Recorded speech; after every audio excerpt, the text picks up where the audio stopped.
Now I introduce part 3. I separate these things so that you look at them in their own right, because they're going to play a very central role. So the measure is always here. But I've made, while you can say, wait a minute, I don't know what this is. You said it's a point of origin, and I thought it was O. You say, yeah, you are right. Because we're thinking logical. That's the whole point of mathematics.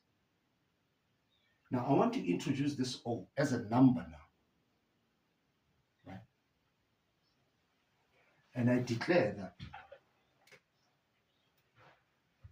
I state a statement of fact that if I've got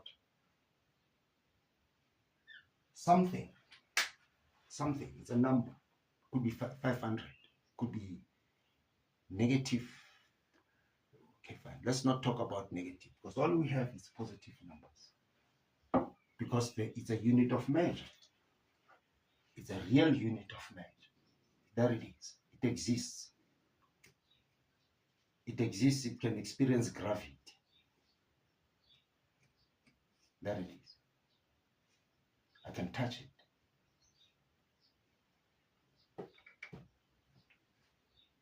I just represent it by these markers. That's all there is to it. So that I can put it aside. I don't have to carry it. I travel light. We travel light. Right. And I say, I have a notion of my arithmetic operators. Plus, minus, multiply, division. I have them.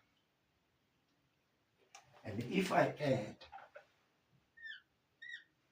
this O,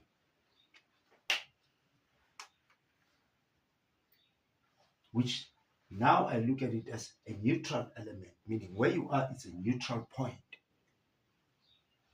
Exactly where you are. Don't look at another person. You yourself, where you are, it's a neutral point. It's an origin. You're going to start seeing things from that point of view. And we can simulate it in Earth, because I'll ask you where you are. You say you are somewhere, and I say that's the point of your point of origin. And then I bring another term to say, well, it's nothing actually. Where you are, consider it as nothing. So I've got something and I'm adding nothing to it. I must have, you must have, you must end up with what you had. And I call this, it didn't change this value. Therefore, it's neutral. It's a neutral element, and I call it 0 now. So you use the word 0 and neutrality interchangeably, which is exactly where you are. The point of origin is 0. Now I can say 0, 1, 2, 3. That's how 0 comes into the real space. Remember, this is not the real space. It was a tangential space. The real space doesn't know 0, but it does know this guy. It's here. There it is. And I'm saying, by construction, I'll call this 1 unit. So that I put it aside and I look at 1, as if I'm holding that object as my unit of measure, measure of distance for that matter. Well, that's notion. That's another thing. So you measure everything from 0, from where you are. Right? And you find out along the primary, and which is your starting point, and then along the secondary, which is the y-axis.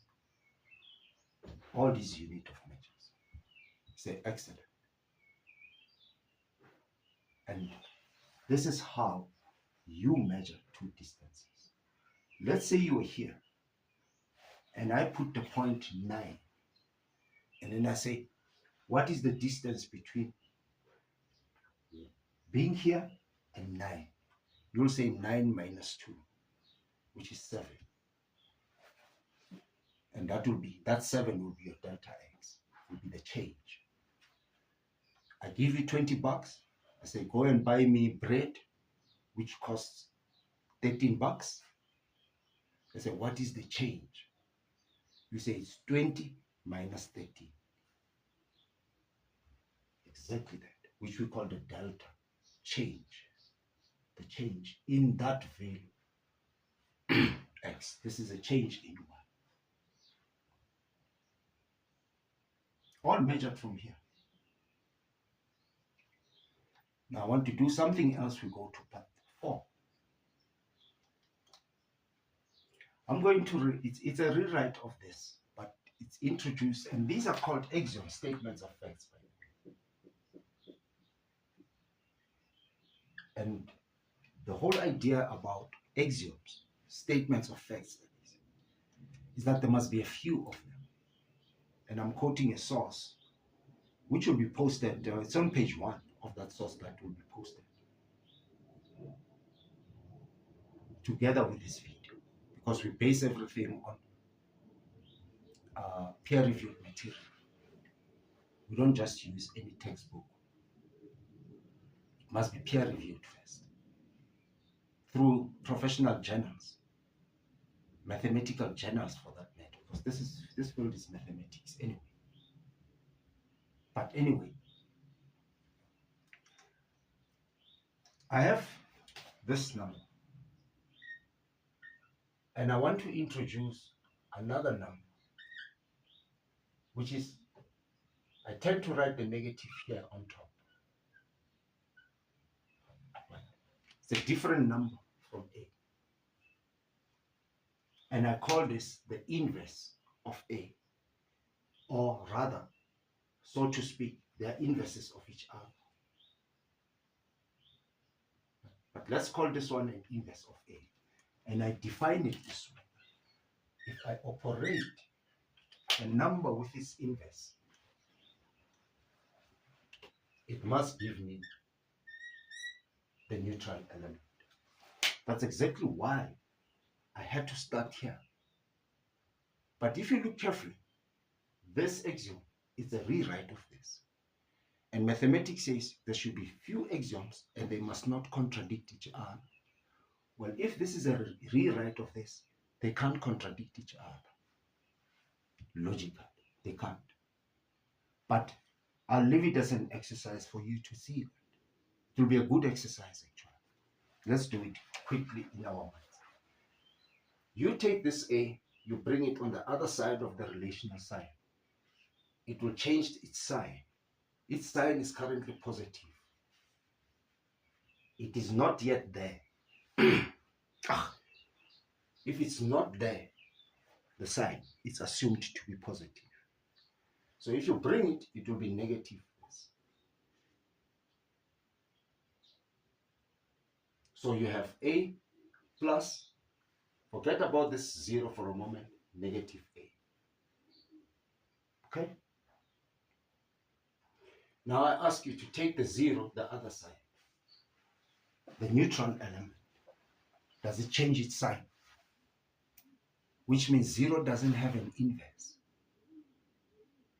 0 is neutral. That's what we mean by neutral. It's neither positive nor negative. It can move whatever it likes. That's exactly the notion that this is you, this is me, but I'm in a different position from you. And this is someone else. This is everyone. Everyone has got a point of origin, and we still call it 0. Meaning it's everyone. Because it doesn't have a sign, it doesn't have an inverse. Now this allows me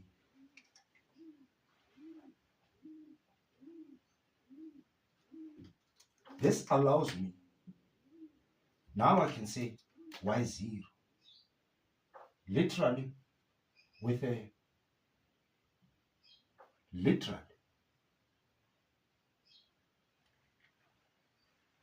reference to this. and I'm still using colors. You're not going to need colors back. But this notion allows me to do the following.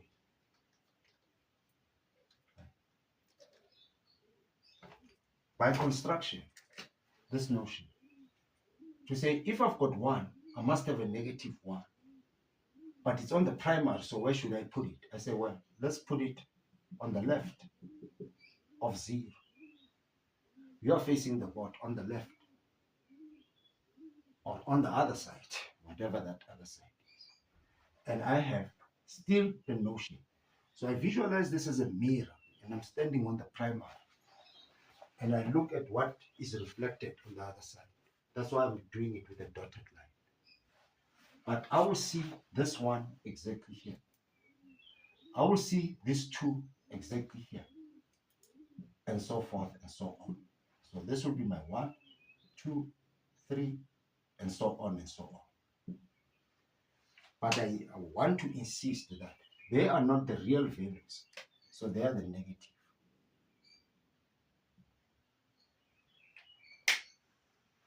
These are the inverses of this guy, of all these guys here.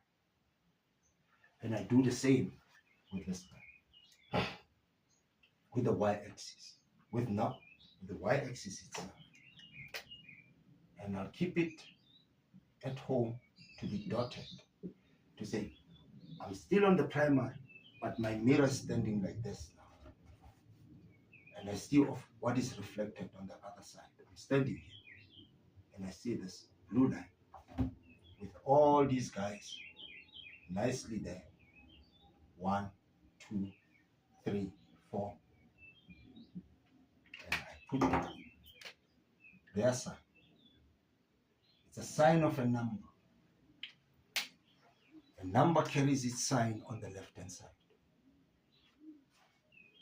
If it's not there, it's assumed to be positive, like this number.